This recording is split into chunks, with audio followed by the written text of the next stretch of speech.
तो प्यारे बच्चों, कैसी लग रही है ट्रिग्नोमेट्री की यात्रा? अच्छा लग रहा ना? मुझे उम्मीद है कि आपको इन वीडियोस के माध्यम से ट्रिग्नोमेट्री काफ़ी आसान हो जाएगा और आप आसानी से जो भी प्रश्न हैं ट्रिग्नोमेट्रिक रेशियोज से रिलेटेड वो सारा का सारा हल कर लेंगे। यह मेरा चौथा प्रश्न है। आपके एनसीईआरटी बुक से ही क्वेश्चंस ले रहा हूँ, तो चूँकि ज़्यादातर बच्चे जो हैं एनसीईआरटी को सॉल्व करते हैं, तो मैं भी चाहता हूँ कि नहीं भाई, पहले एनसीईआरटी क्लियर हो जाए और इसके बाद भी अगर आपको और भी प्रश्न चाहिए, आर एस अग्रवाल से चाहिए, आर डी शर्मा से चाहिए, कोई दिक्कत नहीं है। सभी प्रश्न एक जैसे हैं। अगर आप बेस को समझ लेंगे, फंडामेंटल्स को समझ लेंगे, तो आसानी से सारा काम कर लेंगे। और ये मेरा 30 वर्षों का अनुभव है जिसे मैं लेकर के आपके सामने आ रहा हूँ। और ये भी बच्चों की जबरदस्ती है। नहीं भाई सर, आपको करना है, मुझे पता है आप कैसा करते हैं। तो उन बच्चों को, कुछ बच्चों को पता है, आपको भी कैसा लगता है ज़रूर बताएं। अगर अच्छा लगता है सब्सक्राइब कर लें ताकि आपको और भी वीडियोस आसानी से मिल जाए। देखिए, सबसे पहली चीज़ ये है कि सिर्फ समझ के काम नहीं कर सकते। जितने भी एग्ज़ाम्स होते हैं वो सभी के सभी सीखने का होता है। अगर आपने सीखा है तो आप आसानी से सॉल्व करेंगे, और अगर आपने सिर्फ समझा है तो वहाँ पर परेशानी होगी। ये वीडियोस इसलिए नहीं बनाया जा रहा है कि आप इसको समझ लें, बल्कि इसलिए बनाया जा रहा है कि आप इन चीज़ों को सीख लें। और सीखने के लिए क्या ज़रूरत है? पहले समझना और तब अभ्यास करना। अगर आपको ये सारी बातें समझ में आ गई, सारा कुछ क्लियर है कि हम क्या कर रहे हैं, ट्रिग्नोमेट्रिक रेशियोज है क्या और ट्रिग्नोमेट्रिक रेशियोज के प्रश्न कैसे हल करेंगे, अगर ये सारी बातें आपको समझ में आ जाती हैं तो आप ज़्यादातर प्रश्नों को आसानी से हल कर पाएंगे। मैं कुछ ही क्वेश्चन सॉल्व कर रहा हूँ क्योंकि सभी को सॉल्व करने में काफ़ी समय वक्त लग जाता है और यह पॉसिबल नहीं हो रहा है। लेकिन अगर इसके बाद भी अगर आपको और भी प्रश्न चाहिए तो आप ज़रूर मेरे कमेंट बॉक्स में डालें। मैं आपको बताऊंगा कि हाँ, इन प्रश्नों का उत्तर कैसे दिया जाएगा और इससे सभी बच्चों को फ़ायदा भी हो जाएगा। चलिए अब हम लोग क्या करें, प्रश्न लेते हैं। और ये भी जानते हैं कि ये ट्रिग्नोमेट्रिक रेशियो से ही क्यों, ये इस पर कभी मत ध्यान दीजिए कि ये कहाँ का है। अगर इसको मिटा दें तो एग्जाम में तो कुछ भी लिखा नहीं रहता, एक क्वेश्चन होता है, पता नहीं रहता कहां से है, तो कैसे सॉल्व करेंगे, क्यों यही चीज लगाएंगे, ये जानना जरूरी है। चलिए अब मैं इसको मिटा दिया। अब हम इस पे वर्क करते हैं। लगता है जैसे ये क्वेश्चन एक एग्जाम का है और सच में एग्जाम में बहुत बार आया है ये।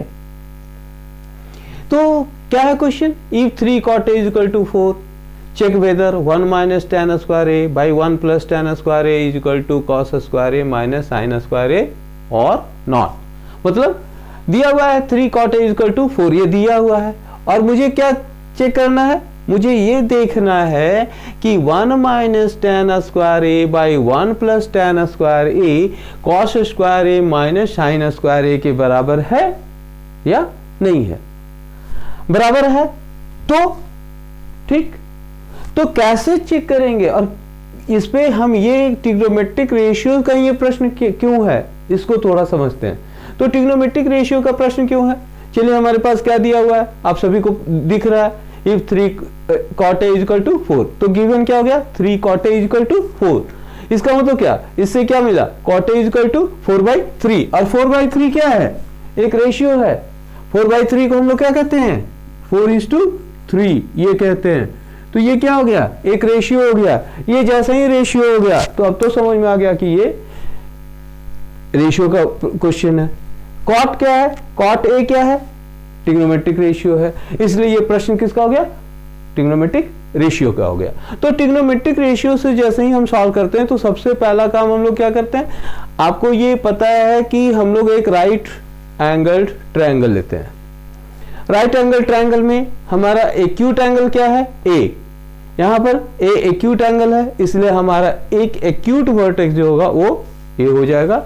और यहां पर सी या बी कुछ भी हो सकता है, मतलब हम इसको सी लिख दें, इसको बी लिख दें, इसको बी लिख दें, इसको बी लिख दें, इसको सी लिख दें, कोई फर्क नहीं पड़ता। क्यों, क्योंकि ए को एक्यूट एंगल लेना मस्ट है और ये यहां से आ रहा है। तो हमने यहां पर क्या किया, ए को एक्यूट एंगल ले लिया, बी को राइट एंगल ले लिया और सी को फिर एक्यूट एंगल ले लिया। तो ठीक बी के ऑपोजिट राइट एंगल हो तो समकोण, ये बी को समकोण ले लिया। अब ये 90 डिग्री का कोण, ठीक इसके ऑपोजिट का जो भुजा है वो क्या हो गया, एच, हाइपोटेनस। और ए बी क्या हो गया, ए बी हो गया हमारा side adjacent to angle A, acute angle A. और बीसी क्या हो गया, side opposite to angle A. ये तो क्लियर है। अब हम लोग देखते हैं, सबसे पहले क्या करते हैं, tan ए निकालते हैं, क्योंकि यहां मुझे तीन चीजें निकालनी है, tan ए निकालना है, cos ए निकालना है और sin ए निकालना है। तो tan ए निकालते हैं। tan ए इक्वल टू क्या हो गया, 3/4। कैसे हो गया, तो आप मेरा थर्ड वीडियो जब देखेंगे relationship between the trigonometric ratios, तो आप वहां पे समझ जाएंगे कि tan ए क्या है, cot ए का इनवर्स है, रेसिप्रोकल है। ठीक है, रेसिप्रोकल इनवर्स मतलब tan इनवर्स है नहीं, मतलब क्या है, मतलब ये है कि cot A is equal to tan A to the power -1 and tan A is equal to what, tan A is equal to cot A to the power -1 को इनवर्स करते हैं और रेसिप्रोकल करते हैं। तो ये चीज जो है tan A क्या हो गया, किसका रेसिप्रोकल, cot A का रेसिप्रोकल, इसलिए क्या हो गया 3/4, मतलब व्युत्क्रम की बात हो रही है। तो व्युत्क्रम हो गया tan A इक्वल टू 3/4। अब हम लोग राइट ट्रायंगल में चल रहे हैं, तो tan A इक्वल टू क्या भाई, tan A equal to P/B, Pandit Badri Prasad हर बोले P/B, तो P/B मतलब BC/AB। ठीक है, तो BC/AB is equal to 3/4। This imply what, BC is equal to 3K and AB is equal to 4K। ये पहले से बता चुका हूं कि ये कहां K लगाना मस्ट है, K बहुत जरूरी है, बिना K के नहीं रह सकते। क्यों, अगर K नहीं लगाया तो क्या हो गया, क्या गलत हो जाएगा, हाँ भाई गलत हो जाएगा, क्योंकि आपने क्या किया, इसको फिक्स कर दिया, AB को कितना बता दिया, AB को आपने 4 यूनिट कर दिया, मतलब 4 सेंटीमीटर ही फिक्स हो गया। जबकि ऐसा नहीं है, आप यहां पर अगर ये 4/3 है तो ये 4 सेंटीमीटर और ये 3 सेंटीमीटर नहीं है, 1 ऑफ दैट है। यहां पर ये 8/6 भी हो सकता था। यहां पे मतलब कहने का हो तो क्या कि अगर हम लोग देखें तो BC क्या हो सकता है, 3 सेंटीमीटर भी हो सकता है, 4 सेंटीमीटर, AB 4 सेंटीमीटर हो सकता है, BC 6 सेंटीमीटर होगा तो AB 8 सेंटीमीटर होगा, BC अगर 9 सेंटीमीटर हो गया तो AB 12 सेंटीमीटर होगा। मतलब ये फिक्स नहीं है कि हाँ ये 3 सेंटीमीटर, अगर आप 3 और 4 लिख देते तो आपने क्या किया, बस उस लंबाई को आपने फिक्स कर दिया, उसके लेंथ को फिक्स कर दिया, गलत हो जाएगा, इसलिए के लिखना जरूरी है। तो नाउ AC स्क्वायर, अब किस ट्रायंगल में, in right triangle ABC, AC square is equal to क्या, AB square plus BC square by Pythagoras theorem. तो ये क्या हो गया, 4K होल स्क्वायर, AB बराबर 4K इसीलिए 4K होल स्क्वायर, BC बराबर 3K इसीलिए प्लस 3K होल स्क्वायर, और 4K का होल स्क्वायर मतलब 16K square plus 9K square, 16 plus 9 25K square, 25 आ गया ना, 25K स्क्वायर। तो AC इक्वल टू किसका, 5A जो है AC स्क्वायर क्या हो गया, AC स्क्वायर हो गया 5K होल स्क्वायर। इससे क्या मिला, इससे मिला AC इज इक्वल टू 5 के, ठीक है। AC इक्वल टू क्या मिल गया 5 के। इसमें हमारे पास कॉस ए क्या हो गया, कॉस ए, फिर से पंडित बद्री प्रसाद हर हर बोले सोना चांदी तोले। तो चलिए यहाँ पे क्या है, चांदी पे हम लोग ना cos A, cos A equal to B by H, B मतलब ए बी बाई ए सी, तो 4k बाई 5k, और ये के क्या हो गया, ये के कैंसल हो गया, इसलिए 4 बाई 5। ऐसे ही साइन ए क्या हो गया p बाई एच, पंडित बद्री प्रसाद हर हर बोले, तो p बाई एच। यहाँ पर p क्या, p side opposite to acute angle A B C, तो B C by A C that is equal to 3k by क्या हो गया, कितना हुआ 5k, तो 3k बाई 5k, के कैंसल, मिला क्या 3 बाई 5। क्लियर है ना, 3 बाई 5। अब क्या मिलेगा, क्या फाइंड आउट करना है, हमारा तीनों ट्रिग्नोमेट्रिक रेशियो फाइंड हो गया। कौन कौन सा, देखिए पहला ट्रिग्नोमेट्रिक रेशियो tan ए फाइंड हो गया, दूसरा क्या हो गया cos ए फाइंड हो गया, तीसरा क्या हो गया sin ए फाइंड हो गया। तो हमको क्या निकालना है, अब हमारा cos square A minus sine square ए यहां निकाल लेते हैं। तो ये क्या हो गया 4 by 5 whole square minus 3 by 5 whole square. यहां तक तो समझ में आ गया।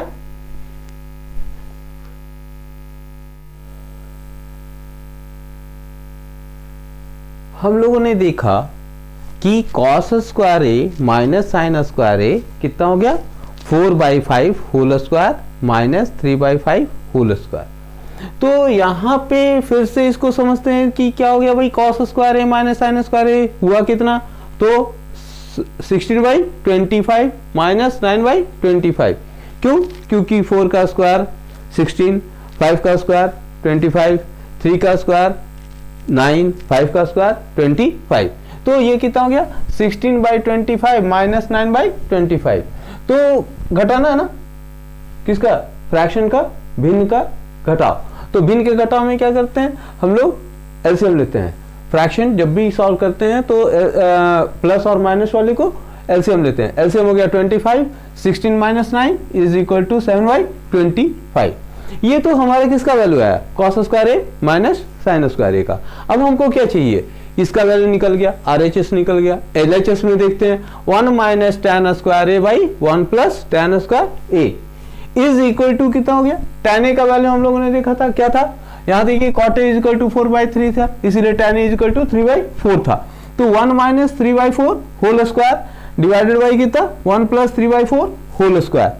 तो ये कितना हो गया 3 by 4 whole square, 1 minus 9 by 16, और 3 बाई 4 होल स्क्वायर यहाँ फिर से है 1 प्लस 9 बाई 16।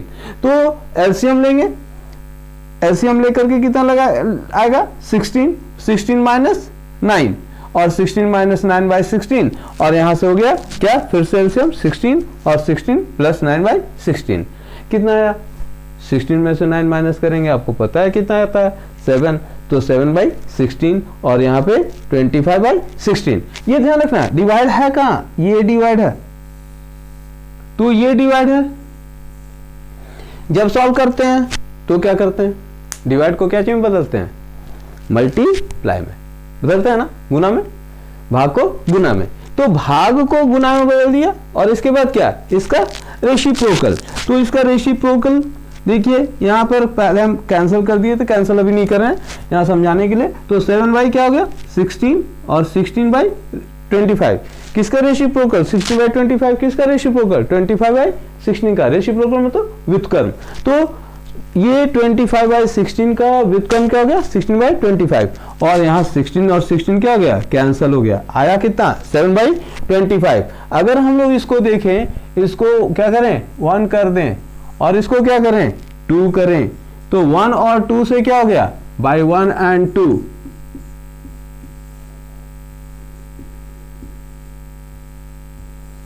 क्या मिला, क्या मिला, जो चाहिए था। और चाहिए था क्या, तो 1 minus tan square A by 1 plus tan square A is equal to cos square A minus sin square A है या नहीं है, आप क्या कहेंगे? है। तो है, क्यों है? क्योंकि दोनों का वैल्यूज कितना आ गया? 7/25। और जब दोनों का वैल्यू 7/25 आ गया तो बराबर ही ना। इसमें भी कोई शक है क्या? मुझे लगता नहीं शक है। तो जब बराबर है तो बराबर है, इसलिए क्या हो गया? नहीं, दे आर इक्वल। और चेक हो गए तो हमको लिखना पूरा क्या? नहीं भाई, बस इतना ही लिख देना, 1 - tan square a by 1 + tan square a equal to cos square a - sin square a equal to का साइन देना। और अगर नहीं बराबर होता तो क्या करते? बराबर का चिन्ह देके काट देते। लेकिन यहाँ काटता नहीं है क्योंकि ये बराबर है, हमारा चेक हो गया। समझ में आ गया ना? देखिए कितना आसान है। आप अगर इसको थोड़ा सा और प्रयास करेंगे बहुत आसान हो जाएगा। क्या? ओके, धन्यवाद। तो अगर समझ में आ गया हो तो आप मुझे बताएं और दूसरों को भी बताएं। धन्यवाद।